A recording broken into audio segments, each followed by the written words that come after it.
Hey, what's up, YouTube viewers? How you guys doing? I'm Renal Colleagues. I'm gonna come by to talk about what happened on this past Friday Night Smackdown, and the preview for Smackdown. I heard it's coming to Sci-Fi less than a week now, so for me it's Sunday. Sorry for the late review, but anyways, the event that happened this past Friday Night Smackdown, it was a good kickoff. Kane started off his match. He started off coming down the ring. We thought we were going to hear him on the mic. I thought I was going to hear him on the mic, but turned out he had his match with Chris Masters.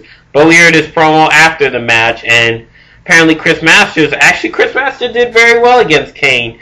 He was a good jobber, getting the upper hand against Kane, and he nailed a good master lock. I gotta say that match was very epic, especially for a jobber like Chris Masters. I'm surprised he's been jobbing matches because he's been getting good pushes at heels, like during his feud with Shawn Michaels, his feud with Carlito, and either way. So apparently, I'm proud. Chris Masters did pull a great, intense match, and I was pretty proud of him. Apparently, so that's what we got. So Chris Masters did a good upper hand in the master lock. He was about to do a move off the turnbuckle. King did the uppercut on him. And then after that, we got Kane was doing the punching to the floor and the slap, and then eventually Kane nailed the choke slam that led him to victory. So good match. Kane made a promo, except promo was different. Since Kane won, his promo got even more powerful. He began going to the audience, and he stood over one audience. The audience looked so intimidating. I don't know if that was a planted fan or a real fan, but if I was there, I would have been intimidated. I would have been excited to see him in person. But it was good to see him in the stand saying, oh, he's not afraid, claiming The Undertaker was afraid. So that's what happened so far. So a little bit after that, we saw The Undertaker on the steps. I don't know why he was on the steps. He should have saw him sitting there moping or something like that. And he's like, is he going to be normal again, a normal Undertaker? Or he's still going to be the dead man? It was pretty odd, pretty odd, but we were going to see what happens after that. We feel like something was coming, but he wasn't just going to sit there. So the next segment was Alberto Del Rio getting brutalized by Christian, getting brutalized by Alberto Del Rio. And it seems like Christian had a big brutal injury, apparently. So that's what happened a little bit there. So moving on, after that match, we I may not go in order, but a little bit after that, we saw Drew McIntyre and Cody Rhodes dashing Cody Rhodes against the Hart Dynasty. The Hart Dynasty had a good upper hand, and I gotta say, that was a pretty epic match. Hart Dynasty pulled good at the beginning, and then dashing Cody Rhodes and Drew McIntyre actually did pretty well halfway through that match, apparently. But with the end of the match, Drew McIntyre lifts Tyson Kidd off his shoulders onto the exposed turnbuckle that gave him the victory. But Hart Dynasty had a good upper hand, but hopefully they get a future title shot at Hell in a Cell or Bragging Rights at some point. But pretty much that was very epic. I'm telling you, that match was very well, I have to say, and I was pretty much proud of it. But I gotta say, hopefully Hart Dynasty gets the title back, because it was silly how a proper stable has a ridiculously job to two random singles competitors. But I don't see them as single competitors. I see them as a great tag team. They had a good build up, Cody Rhodes and Drew McIntyre, because they did have an odd alliance. I gotta say, Cody Rhodes is better than Ted DiBiase. Now Cody Rhodes has been getting a good push with the dashing gimmick, and pretty much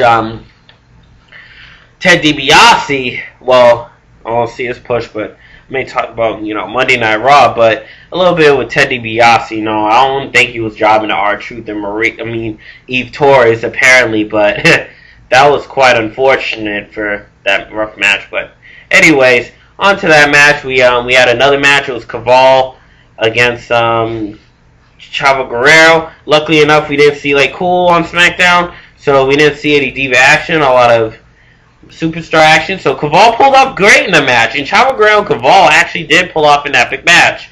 The only thing I was upset about was Caval losing to the match. Chavo executed a frog splash, but Chavo Guerrero has been getting number of wins ever since beating JTG, Chris Masters. So everybody was glad that Chavo Guerrero was not jobbing people, especially mainly when he was jobbing to Hornswoggle. Not really jobbing, but he's been getting embarrassed. He's been jobbing to Chris Masters a bit and jobbing to JTG, but it's good he's been getting some wins. So luckily enough, he hasn't been getting humiliated anymore, pretty much. So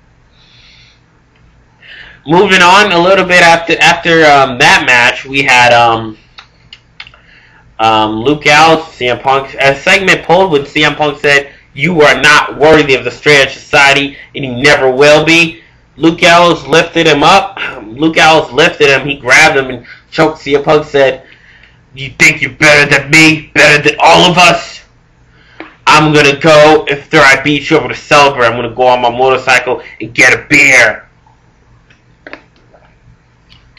So, pretty much that's what happened. Luke Gallows did have a good upper hand in that match. I don't know if Luke Gallows is a face, because it's still some confusion if CM Punk is a heel, still a heel. So I think it's kind of a heel on heel feud, I could say. But hopefully Luke Gallows is a face eventually. But Luke Gallows did good win, good upper hand for Luke Gallows. I was hoping Luke Gallows would pull the win, but he did some good body slams, some good upper hand moves. He had a great upper hand throughout the match.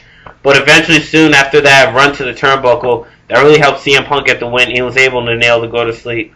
So hopefully enough, this feud continues. Hopefully they get bigger promos, bigger than the Crime Time Breakup promos, because I think the promos were a little weak. Shad has been getting a lot of microphone. We haven't seen JTG do as much, but JTG's hardly did anything on the mic. All he did was compete in matches, so that's why I thought the promo was weak pretty much. But it was a great match for the strap match. Strap match did very well, and it did okay. But let's see how Luke Gallows and CM Punk, see how that feud will go. Hopefully CM Punk stays healed. I think he's more interesting as a heel than a face. Especially he needs to grow his hair back, because I don't know why, man. I don't know why he shaved bald, man. But moving on a little bit after that, we had what other match we had? Alberto Del Rio makes a promo. He cuts a promo in when he claims that he's gonna do it as his time or his place, and he made another promo announcement about Rey Mysterio coming back. So I don't know if the fans are booing or something, because Alberto Del Rio showed us almost a month ago that he injured Rey Mysterio, saying somebody has to put him down. So he did the same thing with the arm, and then he did that. I forgot what he did. He yanked his arm back, and that was Rey Mysterio was tapping, so that's what we showed. And then he said he did the same thing to Christian. Christian eventually runs in to attack Alberto Del Rio, and that's what quite frankly happened. Our Christian's going to be out for a few months. Hopefully he doesn't return heel, because I like who's better as a face than a retarded heel. Because I think he was retarded, okay wrestler, but better as a face. The only time he's good as heel is when he has a line, so it's a terrible heel by himself. Pretty much. But Christian runs in to attack him. Alberto Del Rio, Christian gets upper hand. Personal ring announcer unusually comes in to help Alberto Del Rio. It was pretty odd. But Alberto Del Rio eventually gets the upper hand and nails out Christian, especially with his personal submission hold. So pretty much that was a bad, unhappy ending for Christian, but hopefully he returns eventually soon, pretty much. A little bit after that, we had what happened after that again? Sorry, I'm forgetting what happened. But pretty much we had the Dude Busters cramming some segments, some moving segments where they say we're moving, so they were dressed up as movers. The crazy part about that is they brought in some moving clothes where they pack up. I forgot what they packed up though, but yeah, they were just packing up Teddy Long's stuff, because it says moving the Sci-Fi is moving to a new channel. So they cut up some great promos for the Sci-Fi, and I'm glad they were getting psyched about Smackdown moving to Sci-Fi. So when Teddy Long was like, we're just moving to a new channel, pretty much. So Hornswoggle was very hilarious in that segment, and he packs all the boxes and throws them in there, apparently. So a little bit after that, see what else happened after that. Dolph Ziggler against MVP. I didn't get to say much of that match, but Dolph Ziggler and MVP, that match was great. That match was a lot of intensity. I want to see Dolph Ziggler get the win on his own because he did one clean last time, but seems like we had this ridiculous love triangle. Caitlyn saying, "Oh, is he okay?" And then Vicky was like, "What do you do?" I was closing my eyes halfway through that match. I was like, "What the heck was Caitlyn doing? Just leave him alone." I'm like, I would have just left him alone and just make sure he's okay and just move, just back off. Because pretty much that's what happened. I was pretty shocked that she pushed Vicky. It was like, well, I don't know what the purpose was that all about. Hopefully Caitlyn brings more intensity to NXT because Vicky did try to find Caitlyn but ends up getting trapped in the moving van. That was a funny practical joke on Hornswoggle, and I felt embarrassed for Vicky. She continued to get embarrassed that night again, but hopefully NXT, we'll see what happens on NXT after what happened to Caitlyn and Vicky. But since Caitlyn can run but can't hide, there's going to be some punishment on May sniffing. Hopefully if Caitlyn goes on a handicap match with Lay Cole, I'll see how interesting that would be, but seems like Lay Cole will get the best of Caitlyn. She's a rookie, so I wouldn't see her do as much, but